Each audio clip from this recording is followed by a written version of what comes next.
Hey, welcome to Couch GM. Now that we're past the MLB All-Star break, today we're going to take a look at the current NL Wildcard standings and see which teams are going to be competing for those 3 wildcard spots moving into the second half of the year. In case you can't already tell, no, I'm not a Padres fan, but since we're doing an NL video, I had to show some respect. I also get a new hat at each MLB stadium that I go to, and Petco Park down in San Diego is a great spot. Also, comment below if you recognize whose baseball card that is behind me. They're an ex-Padre currently on the Mariners. And if you enjoy this content, make sure to hit that like button, subscribe to the channel, and let's get into it. Starting with the NL West, the Dodgers currently have a commanding 10.5 game lead over the second place Padres and a 15.5 game lead over the San Francisco Giants. The Dodgers currently have the second highest run differential in the MLB and have the lowest runs allowed out of any team in the league. They currently have the second best record in baseball, and go figure, they're all but a lock for that NL West title. The NL East is a much tighter race, as the Mets currently only have a half-game lead above the Braves, and a little further back, they have an 8.5 game lead above the Phillies. And finally, in the NL Central, the Brewers currently only have a 1.5 game lead above the Cardinals, with the remainder of the NL Central teams quite a ways back. So now, as of today, here are the current wildcard standings. And to clarify, there are now 3 wildcard spots available, whereas in prior years there were only 2. The NL wildcard race isn't quite as tight as the AL wildcard race, but there are still 7 teams that are within 9.5 games of those 3 wildcard spots, with the Mets and Brewers currently with the lead in their division. The Braves currently have that first wildcard spot. The Padres are currently in the second spot, 4 games behind the Braves. The Cardinals are currently in that third wildcard spot, 3 games back at the Padres. The Phillies just 1 game back from the Cardinals, and the Giants are 2 games back from that third wildcard spot.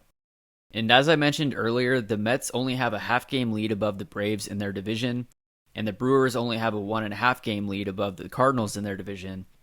So as we move throughout the season, each of these teams may flip back and forth between competing for their division versus one of those wildcard spots. Now looking at the NL wildcard teams' remaining strength of schedule, the Colorado Rockies, who are a long shot for a wildcard spot, have the number 1 most difficult remaining strength of schedule. The Diamondbacks, who are also a long shot for the wildcard, have the 3rd toughest remaining schedule. Then down the line, the Marlins have the 10th hardest schedule, the Giants' schedule coming in at number 12, the Padres in there at number 17, the Brewers, the Mets, the Phillies all back-to-back at 22, 23, and 24, and then the Cardinals coming in with the most favorable strength of schedule for the rest of the year. Now it's also worth noting that the contenders will continue to add to their teams, as well as the teams that are out of the playoff race will continue to get worse as they trade their best players. So the difficulty of schedules will magnify as the season goes on. The MLB trade deadline is set for 6 p.m. Eastern Time on August 2nd, which is just 2 weeks away. And now with the MLB draft and the All-Star break out of the way, we'll see the MLB hot stove fire up, and we'll see which teams are really going to make a run for it. And we'll see if any team is willing to give up about half their farm system to trade for Juan Soto. So to wrap it up, my predictions for the National League this year are going to be that the Dodgers will take the NL West.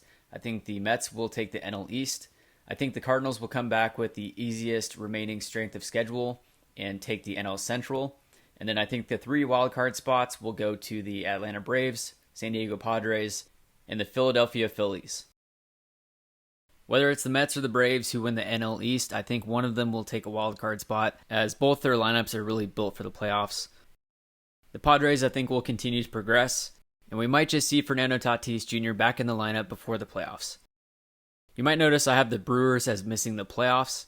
Their rotation is one of the tops in the league, and they're currently in the lead for their division. However, I just think the Cardinals are a better team overall, with Paul Goldschmidt playing at an MVP level, and surely a couple moves to come before the deadline. I also think that once Bryce Harper is back from the IL, that the Phillies will get it together and make a push for one of those postseason spots.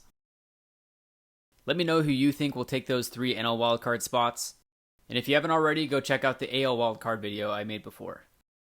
Thank you for watching, and if you like this video, make sure to hit that like button, subscribe to the channel, give it a share, and we'll see you next time.